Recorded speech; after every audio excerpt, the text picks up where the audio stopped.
Here in Bristol, a town is divided literally, straddling two states, Virginia and Tennessee. It embodies the highly charged political divide over abortion in the United States. In Tennessee, abortion is banned with only limited exceptions for medical emergencies. In Virginia, abortion is legal through the second trimester, leaving this town teetering on a legal and political tightrope. Following the U.S. Supreme Court ruling that overturned Roe v. Wade 2 years ago, 22 Republican-controlled states now ban abortion or severely restrict access. At the center is Bristol Women's Health, an abortion care provider that opened in July 2022. Up to 200 women seek care at the clinic each month, with many traveling hundreds of kilometers. Clinic administrator Carolina Agorek says the facility helps women from at least 8 southern states whose legal rights to an abortion have been stripped. We actually spend a lot of time on the phone with our patients explaining that to them, that it's not illegal for them to travel, it's not illegal for them to go back home, and they're not going to get arrested. Agorek says she fears further political encroachments on women's personal and private lives.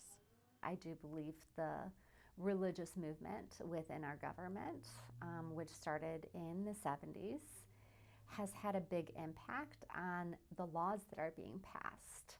And it shouldn't. We should have a clear separation of church and state, but we don't.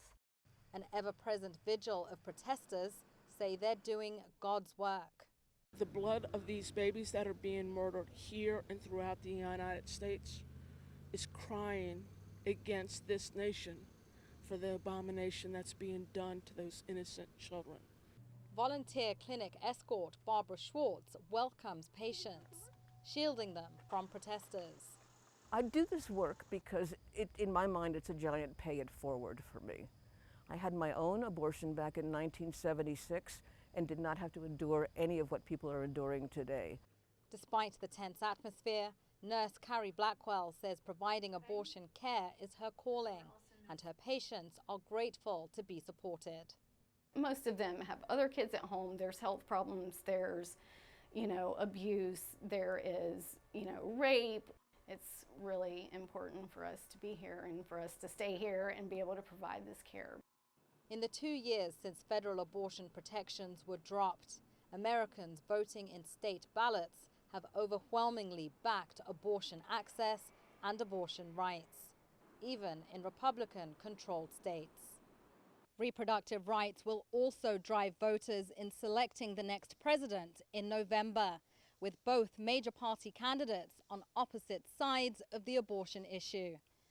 Poppie Mphuthing, CGTN, Bristol, Virginia.